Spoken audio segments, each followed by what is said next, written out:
Bismillahirrahmanirrahim.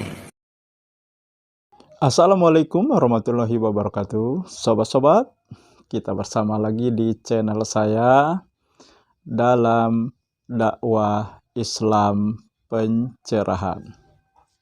Sobat-sobat, kalangan Aswaja membuat amalan-amalan baru yang dalam sabda Nabi dikategorikan bid'ah. Yang mereka berlandasan, berpemahaman, berkeyakinan adanya bid'ah hasanah.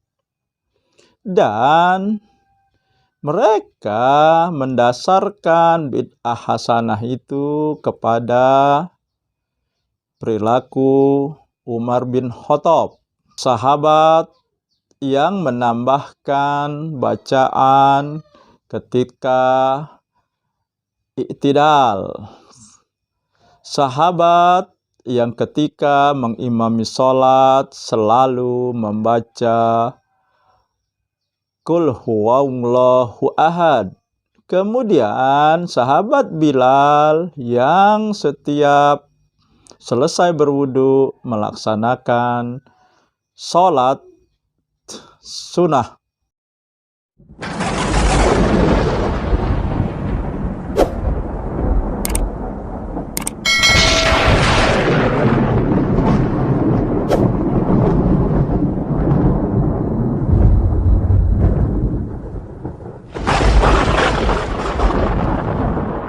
Yang dilakukan sahabat menambahkan bacaan ketika i'tidal, yang dilakukan sahabat ketika menjadi imam selalu membaca surat Al-Ikhlas, yang dilakukan Bilal setiap wudu kemudian sholat sunnah.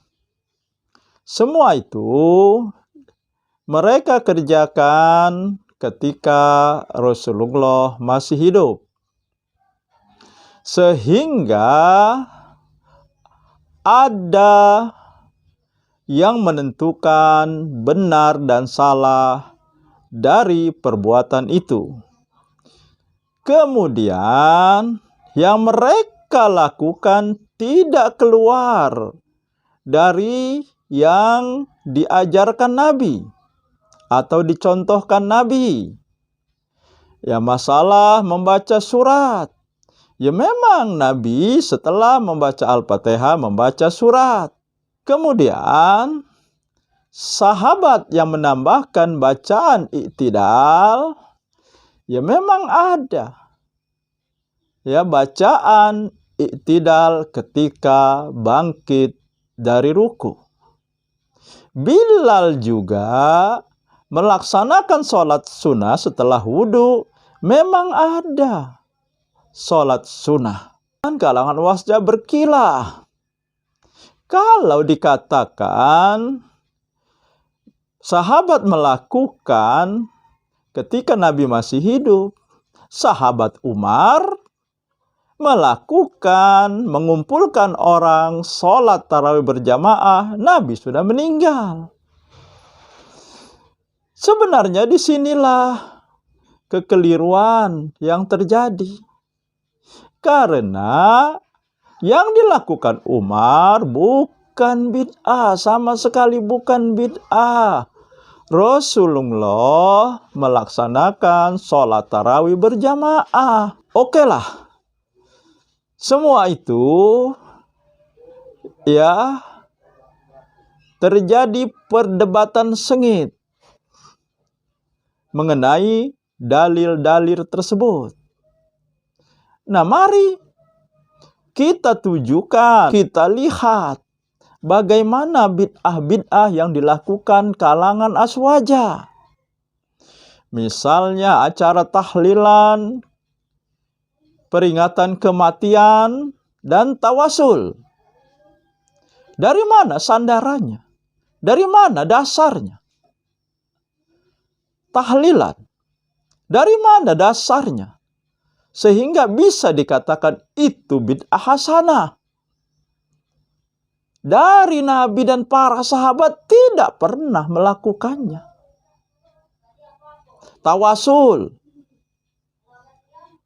pergi ke kuburan, ziarah, kemudian berdoa dan berkeyakinan bahwa arwah yang di dalam kubur itu akan mendoakan juga. Dari mana dasarnya?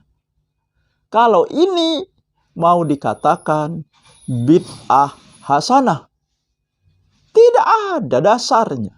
Kalau mau dikatakan bid'ah hasanah, paling tidak ada dasarnya. Pernah dilakukan oleh Rasulullah maupun para sahabat. Tetapi tahlilan dan tawasul tidak pernah dilakukan oleh Nabi dan para sahabat. Acara tahlilan ini dimulai ketika Sunan Kalijaga ingin mewarnai kebiasaan masyarakat ketika ada yang mati. Dari sini awalnya. Jadi memang tahlilan itu tidak bersandar kepada perilaku Rasulullah dan para sahabat. Tidak bersandar pada sunnah Nabi maupun asar para sahabat. Dari mana kita mau mengatakan ini bid'ah hasanah? Apakah kita mau katakan sejarah Sunan Kalijaga mewarnai peringatan kematian itu fiktif? Atau sejarah para wali itu memang fiktif? Jadi kesimpulannya, sobat-sobat, kalangan aswaja berpemahaman ada bid'ah hasanah, akan tetapi bid'ah yang mereka lakukan tidak bersandar pada sunnah dan asar para sahabat. Sama sekali berbeda. Tentu saja itu bid'ah mungkarot. Bid'ah yang menurut mereka bid'ah hasanah yang dilakukan oleh para sahabat berhubungan dengan sholat, berhubungan dengan bacaan sholat. Sedangkan tawasul dan tahlilan tidak pernah dilakukan oleh Rasulullah dan para sahabat. Lalu bagaimana kita mau berdalil bahwa ini adalah bid'ah hasanah? Demikian sobat-sobat, semoga ini menginspirasi dan mencerahkan. Nasrum minallahi wa qarib. Wassalamualaikum warahmatullahi wabarakatuh.